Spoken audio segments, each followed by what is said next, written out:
और आपको एक अजीब वाक्य सुनाता हूं, कैसे इन लोगों की विषम पिता मां की तरह बुद्धि भ्रष्ट हो चुकी है। मलिन अन्न खाकर, इन सतलोक आश्रमों में जाकर मलिन अन्न खाकर, भाई और बहनों, ये जो भंडारे हो रहे हैं ना इन आश्रमों में, ये कोई सत भंडारे नहीं है। इन आश्रमों में जाकर भंडारा खाकर आपको सद्बुद्धि नहीं आ सकती। पहली बात तो सतगुरु रामपाल जी को परमात्मा मानकर वहां पर उनको भोग नहीं लगाया जाता। उस कागज की दाढ़ी मूंछ वाली कबीर जी की समझे जाने वाली फोटो को परमात्मा मानकर भोग लगा रहे हैं। अब वो तो मुर्दा है, निर्जीव है, बेजुबान है, बेजान है, वो कहां से उसको शुद्ध कर देगी भोजन को? कहां से उस भोजन को प्रसाद बना देगी?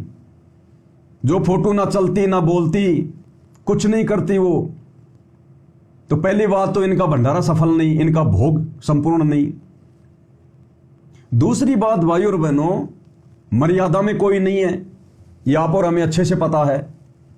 सतलोक आश्रमों से जुड़ी हुई कोई भी आत्मा वर्तमान में पूर्णतया मर्यादा में नहीं है। ये लोग आश्रमों में जाते हैं तो भगत बन जाते हैं, आश्रमों से घर पर आते हैं तो ये जगत वाले बन जाते हैं। ये सारे काम करते हैं, ब्याह शादी में जाना, खाना पीना, अपने काम धंधे में बेईमानी करना, ठगी करना, सारे काम करते हैं ये।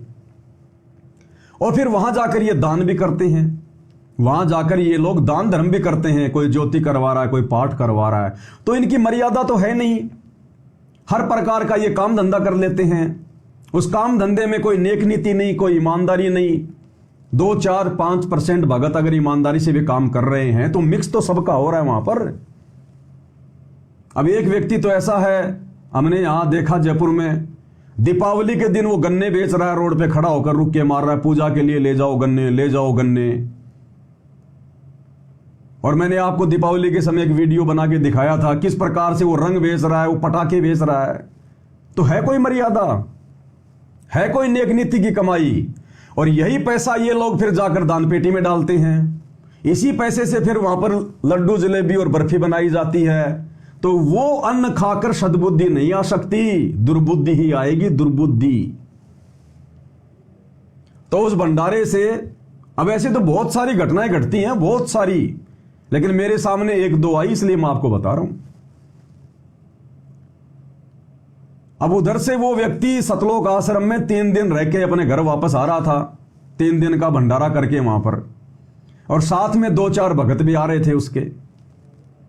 वो कहीं और जाने होंगे आगे, जहां भगत रहता था उससे आगे की यात्रा और करनी थी। तो उसने कहा कि भगत जी आप मेरे साथ चलो, एक दिन मेरे घर पे रुक जाना, अगले दिन आप चले जाना। तो 4-5 भक्तों को लेकर वो आ गया अपने घर पे। अब घर पर आने से पहले उसने अपनी माताजी को फोन किया। पूरा परिवार उपदेशी है, पूरा परिवार, खुद भी, उसकी भगतमती भी, उसकी मां भी उपदेशी है, और मां को तो सारनाम मिला हुआ है।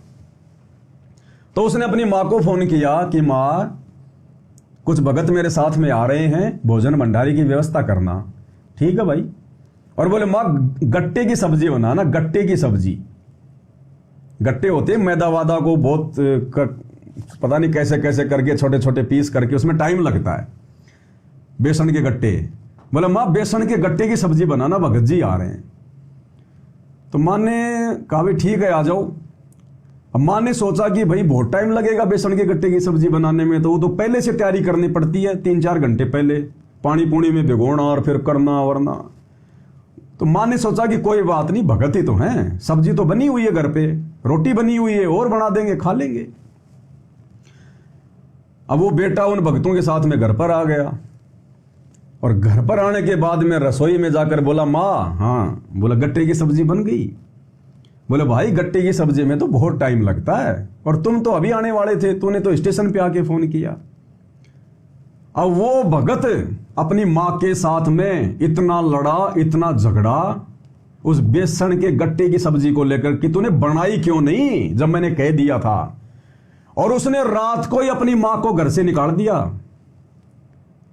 अपनी सारनामी माता जी को रात को ही घर से बाहर निकाल दिया। घर में इतना झगड़ा कर दिया, शांति फैला दी।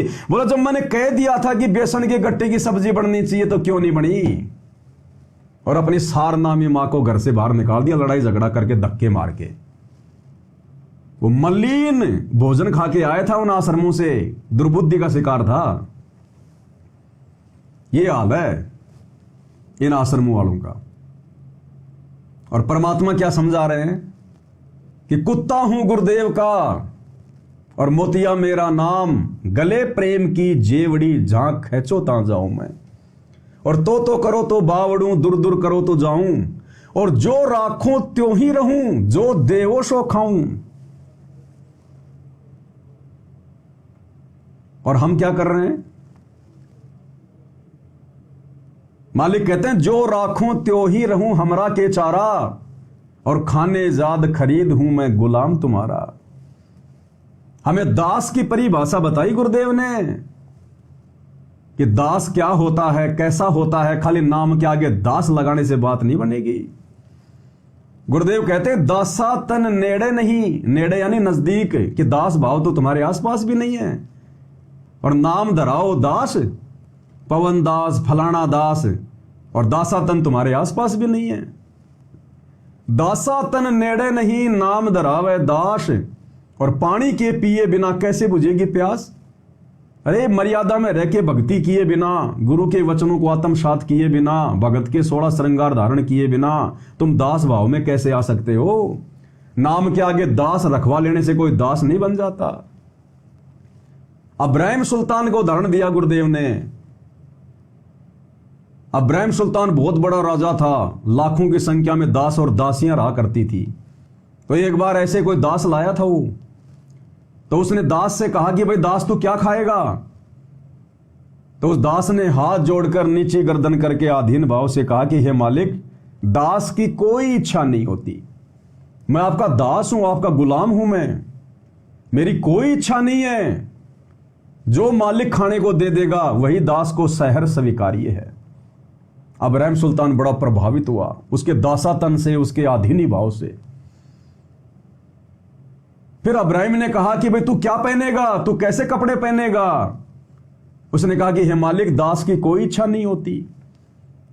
मालिक के फटे पुराने कपड़े, मालिक के पहने हुए कपड़े दास को मिल जाएं, दास उन्हीं में सब्र करता है, संतोष करता है। अब्राहिम सुल्तान उसके दासातन से, उसके दास भाव से, गुरुदेव ने बताया, इतना प्रभावित हो गया, उसने उस दास को उसी समय मुक्त कर दिया कि भाई जा, मैं तुझे मुक्त करता हूं। और दास को उसने फ्री कर दिया, छोड़ दिया उसने। तो इसी प्रकार भाई और बहनों, जब हम दास बन जाएंगे तो हमारा मालिक, हमारा सतगुरु गुरुदेव भगवान हमें इस काललोक से मुक्त कर देंगे, फ्री कर देंगे, स्वतंत्र कर देंगे कि जा बेटा, बैठ जा सामने विमान में और चल सतलोक। और हम तो अपनी मां के साथ में गट्टे की सब्जी को लेकर धक्का मुक्की कर रहे हैं, लड़ाई झगड़ा कर रहे हैं। मां जिसने 9 महीने गर्भ में रखा, अरे उसको तो सारनाम मिला हुआ था। और नालायक तू भी भगत है। मां बाप अगर उपदेश भी नहीं ले रहे हैं और आप अगर भगत हो तो भी माता पिता का ऋण हमारे ऊपर है। हमने ऊंची आवाज करके भी अपने माता पिता से कभी जिंदगी में बात नहीं करनी चाहिए। आंख दिखाकर भी कभी अपनी मां से, अपने बाप से हमने बात नहीं करनी चाहिए। अगर आज उनकी जरा भी आत्मा अगर वो दुखी हो गई, आप और हम भक्तों के कारण, देखो जब नाम नहीं लिया था, जब हम गुरुदेव की शरण में नहीं थे, उस समय तो भले हम कुछ भी बोल दिया करते थे, कुछ भी छोटी मोटी बात हो जाया करती थी, लड़ाई झगड़ा भी हो जाता था माता पिता के साथ में। हालांकि दास के साथ तो ऐसा कभी नहीं हुआ, मालिक के आशीर्वाद से। लेकिन मान लो नाम उपदेश से पहले मान लो कभी ऐसा अगर हो भी गया तो वो तो माफ है। लेकिन आज सतगुरु की शरण में आने के बाद अगर हम वास्तव में भगत हैं तो भाई और बहनों, हमारी आंख तक नहीं निकल सकती मां बाप के सामने। ऊंची आवाज में बात भी नहीं कर सकते हम मां बाप के सामने। कालजा कांप जाएगा कि अगर मेरी मां की, मेरे बाप की अगर जरा भी आत्मा दुखी हो गई तो परमात्मा मुझे नरक में ठोक देगा, मेरा जीवन बर्बाद हो जाएगा। भगत को रात को नींद नहीं आएगी, सबसे पहले पैर पकड़ के माफी मांगेगा। तो ये हाल है इन आश्रमों से जुड़े हुए भाई बहनों का। ये घर घर की राम कहानी है, घर घर की राम कहानी। क्योंकि मर्यादा किसी की है नहीं, मर्यादा नहीं है। तो भक्ति इनकी बन नहीं रही, और भक्ति वैसे ये करते भी नहीं है। ये तो खाते पीते उठते बैठते नाचते गाते इनके सारे काम चल रहे हैं। हो गई तो ठीक है, नहीं कोई दिक्कत नहीं है। तो ये हाल है भाई और बहनों। तो आप और हम सत्सेवक भाई बहनों के ऊपर जो रजा हुई है गुरुदेव भगवान की, विशेष